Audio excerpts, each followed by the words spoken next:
Meus cumprimentos aos colegas, ao presidente e àqueles que nos assistem pela TV Assembleia, aos funcionários da casa.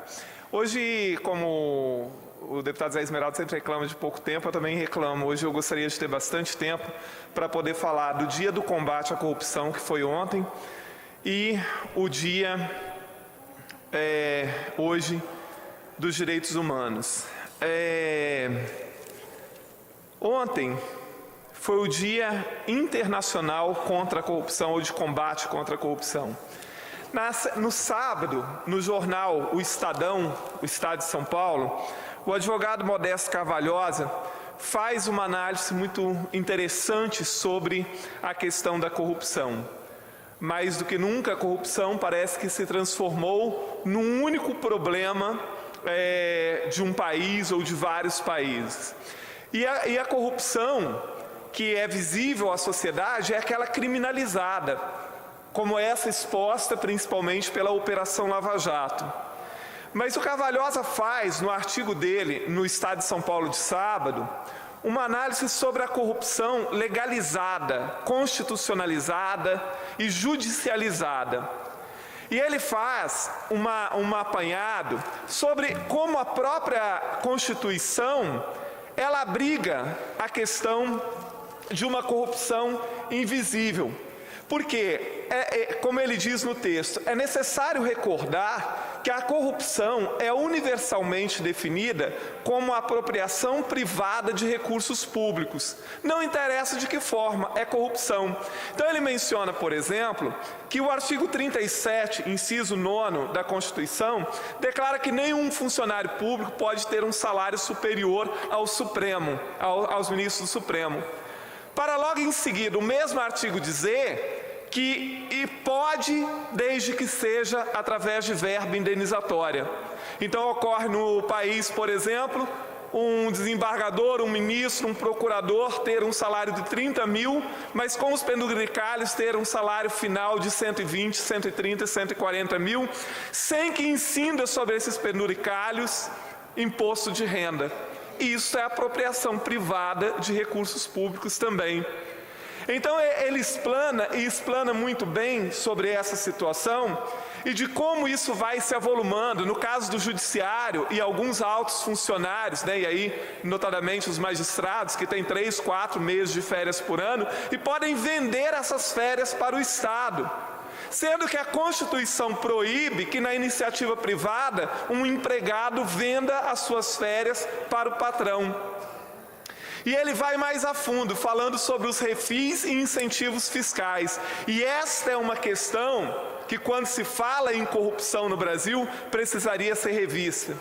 A quantidade de refis que se faz, tanto em nível federal quanto nos estados, é imensa.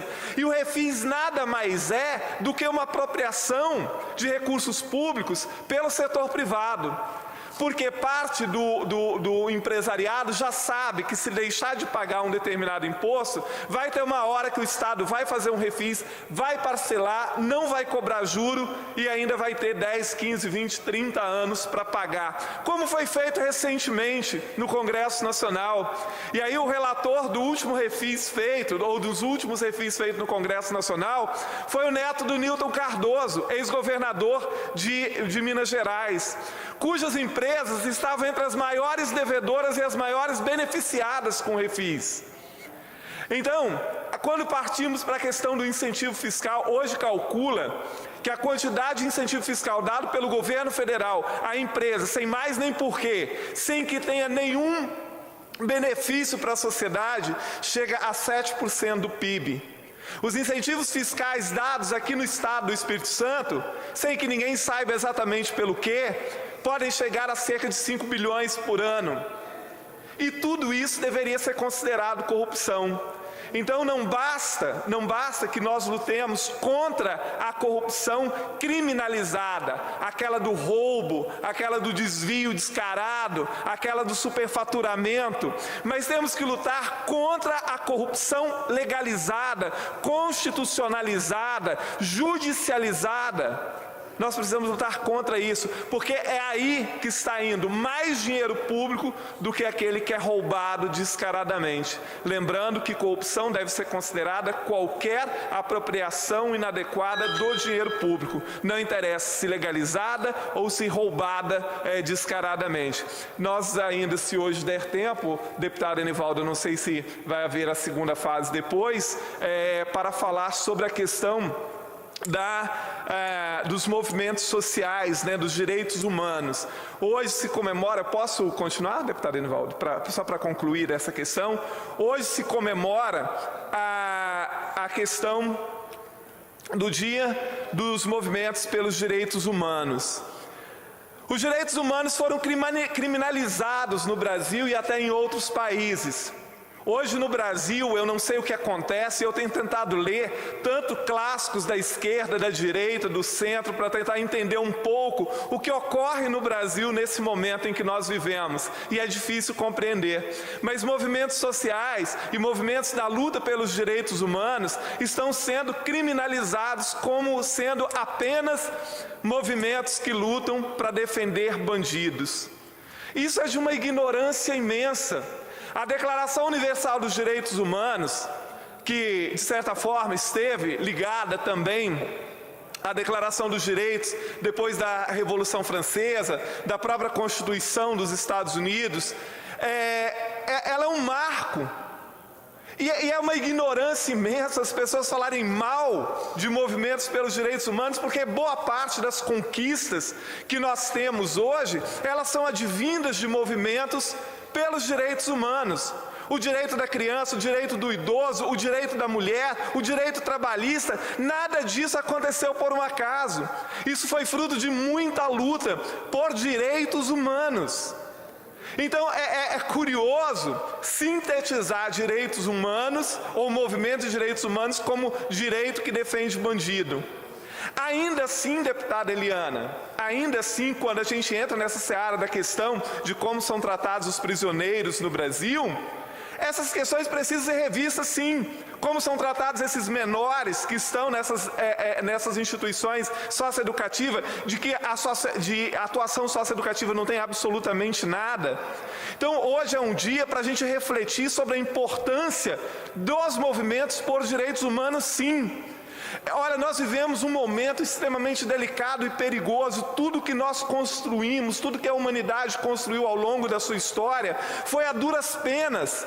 E nós estamos na iminência de destruir uma série de coisas. Hoje se fala-se mal da democracia, fala-se mal da república, fala-se mal da federação, fala-se mal dos poderes, sem entender a importância de tudo isso. Tudo isso funciona mal, precisamos melhorar o funcionamento e não lutar contra essas coisas.